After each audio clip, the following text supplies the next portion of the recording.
Forte alta para Chicago nessa abertura de semana. Não tem radar fácil. Todo radar que a gente traz aqui é um dia de movimento muito intensivo, agressivo. Hoje foi para cima, quase 2% de alta para a soja, quase 2% de alta para o milho.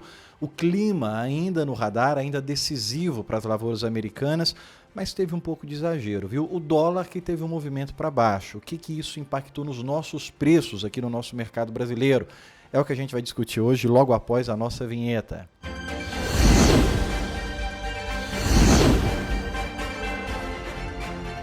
Se soja, milho e dólar, o que acontece na economia, macroeconomia, política, geopolítica, são assuntos que te interessam. Eu convido você a deixar uma curtida, não custa nada para você, abençoa muito o nosso trabalho. Ajuda a gente a pagar nossas contas, viu? Uma curtida, um comentário ajuda o nosso trabalho a alcançar mais pessoas. Não custa nada para você, é de graça você abençoar a gente. E se tem alguma dúvida sobre esses mercados, soja, milho e dólar, deixa aí nos comentários.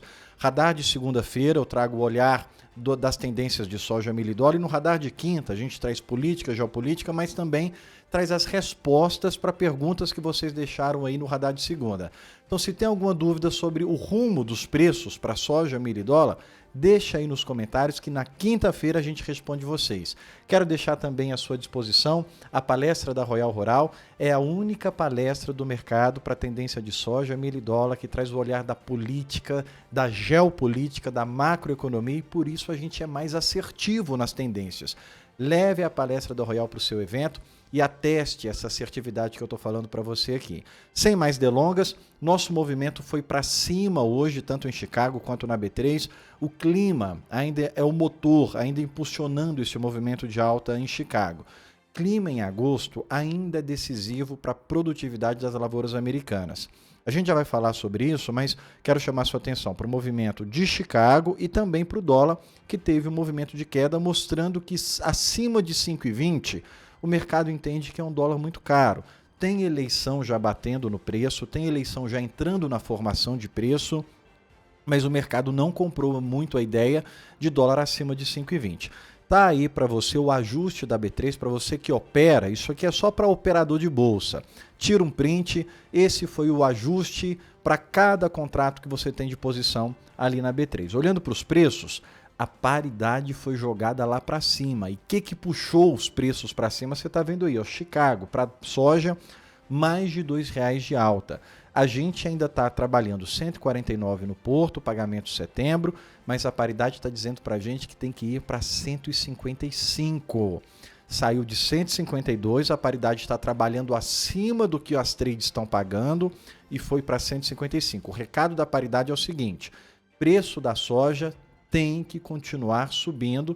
Vamos ver como é que vem o prêmio na terça-feira. Mas com o prêmio que a gente fechou na segunda-feira, com Chicago de fechamento de segunda-feira e com o dólar, é preço de soja continuando subindo. Para o milho, a nossa paridade também foi puxada por Chicago, mas está ali na casa de 68,85. A gente vai conversar muito sobre o mercado de milho e um recado importante aqui: trades estão pagando acima da paridade. Você está vendo ali a paridade na casa de 68,79, a trade pagando 68,85, mas a exportação está pagando acima da paridade.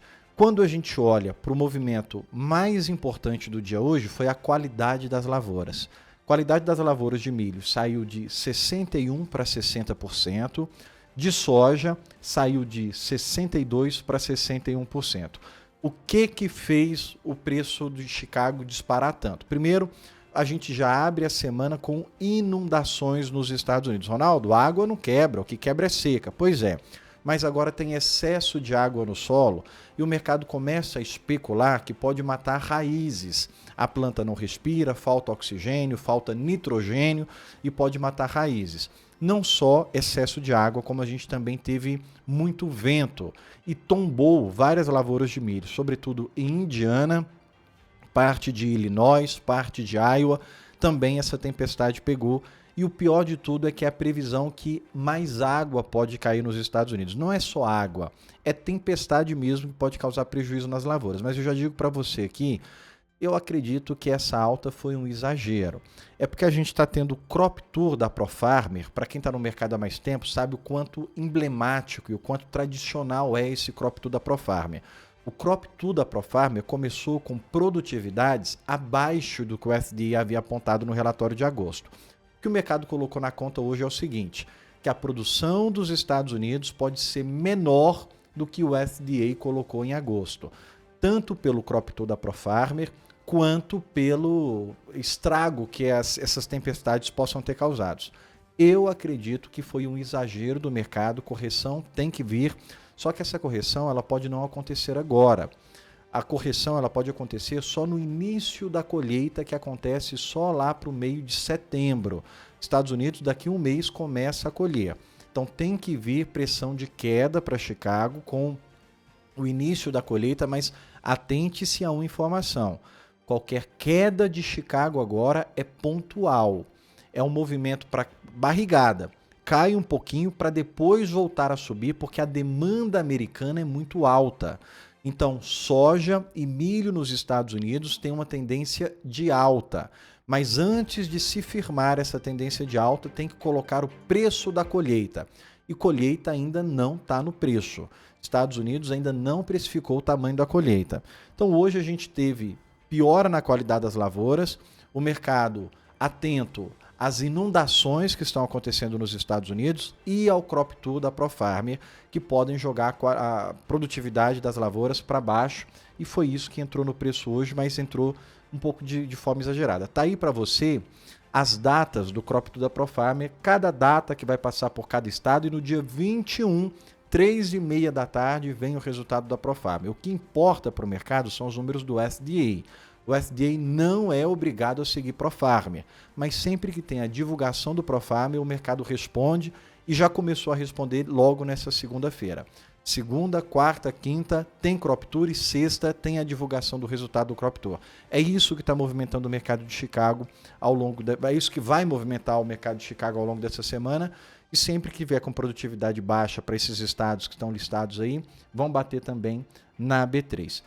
A evolução da colheita das lavouras, a gente está com 75% contra 79% do ano passado, mas só está faltando Minas Gerais e São Paulo para terminar ali, passar dos seus 50%. Todo o resto já passou de 50%, colheita de lavoura agora já está no finalzinho, então já está no preço.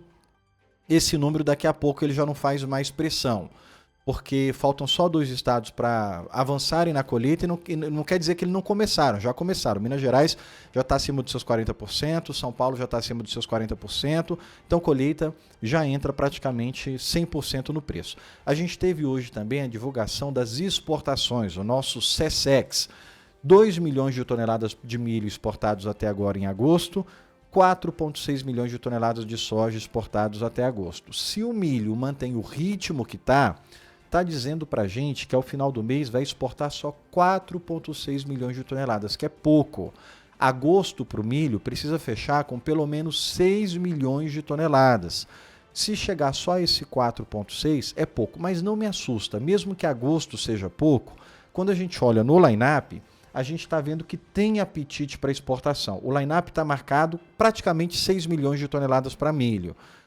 É menor do que a gente tinha do line-up do ano passado. O line-up do ano passado para esse período já estava acima de 7 milhões de toneladas, mas a gente já conversou aqui que a exportação está batendo cabeça com sorgo, tem muito sorgo, tinha muito sorgo em julho, vai ter muito sorgo para agosto, e isso está limitando as exportações a olharem para o milho. Então vai ter exportação de milho, só que elas vão crescer de outubro para frente. É justamente o período que começa a exportação da Ucrânia. É de outubro para frente que a Ucrânia começa a aumentar a sua exportação. Então, agosto, setembro, os clientes da Ucrânia vão olhar para o Brasil e para os Estados Unidos para embarcar só a partir de outubro. Agosto a gente pode ter uma exportação fraca, setembro pode ter uma exportação fraca, de outubro para frente eu acredito essas exportações ganhando força, então eu não tenho preocupação agora porque o line-up está mostrando que tem apetite. O que não está tendo é milho chegando no porto, mas tem apetite para exportação, só que o mercado pode entender que a exportação pode ser fraca. O que acontece agora com o milho não é nem a exportação tomando volume, é o mercado interno, que não pode deixar a exportação levar muita coisa embora. Então, mesmo que a exportação não leve muita coisa agora, os preços não tendem a cair, porque o mercado interno tem que se abastecer porque é uma competição entre usinas de etanol, entre indústrias de ração e entre exportação pelo mesmo grão. A gente não tem muito tempo para discorrer isso aqui, mas deixo para você esse retrato de como que está o comportamento do line-up. Importadores, você está vendo aí quem é que está levando mais milho do Brasil, o Egito, sem surpresa nenhuma, mas eu sempre chamo a atenção para os volumes da China e da Espanha, que podem crescer a partir de outubro. China e Espanha começam a comprar da Ucrânia, começam a embarcar da Ucrânia a partir de outubro. Elas têm que comprar agora para levar esse milho de outubro para frente. Se está aqui até agora, deixa a sua curtida, deixa o seu comentário, compartilha e segue a Royal onde quer que você esteja assistindo. Você está vendo que meu semblante de cansado, mas eu faço questão de deixar aqui para você essas informações, então ajuda a gente aí com sua curtida, com seu comentário. Para o dólar, a gente já passou pelos principais indicadores de dólar, o último deles vem agora no dia 26. O que aconteceu com o dólar? Aconteceu que na semana passada, semana retrasada, o JP Morgan rebaixou a nota de avaliação do Brasil. O JP Morgan avaliava que o Brasil era overweight. O que quer dizer overweight? Literalmente acima do peso. O Brasil vai pagar acima do peso, acima do preço. Por que o JP Morgan achava que o Brasil ia render mais do que todos os outros países? Porque ele acreditava na alternância de governo. Agora o JP Morgan não acredita mais que vai alternar o governo. O JP Morgan acredita que vai manter esse mesmo governo que está aí. Ele rebaixou a nota de avaliação do Brasil. E aí o Brasil, que podia pagar bem, vai pagar dentro da neutralidade. Porque não vai mudar o governo vai continuar. Não sou eu que estou dizendo, é o JP Morgan que acredita nisso e rebaixou a nota de avaliação de investimento do Brasil. Com isso, o dólar subiu. É a mesma coisa do JP Morgan dizer, se está com dinheiro no Brasil, tira o dinheiro daí, porque o Brasil não vai pagar acima do peso mais não. O Brasil vai pagar o que o mercado normal paga e porque não vai ter alternância de governo. Foi isso que aconteceu e levou o dólar para cima de 5,20. Só que o que vai definir se o dólar se mantém acima dos 5,20 ou volta para baixo dos 5,20 é dia 26 com a inflação americana. Então, dia 26, anota aí, é o dia final para o dólar. A gente foi construindo essa tendência de dólar juntos aqui. Eu não tenho mais muito tempo, já estou esgotando o tempo. Quer uma consultoria mais aprofundada, falar de mercado de soja, milho e dólar, com tendência, se compra, se vende, se espera, 15 dias de graça para você. royalrural.com.br, entre em contato com a gente e fala, vim do radar, quero 15 dias de graça, nossa equipe insere você aqui na nossa consultoria. Até mais.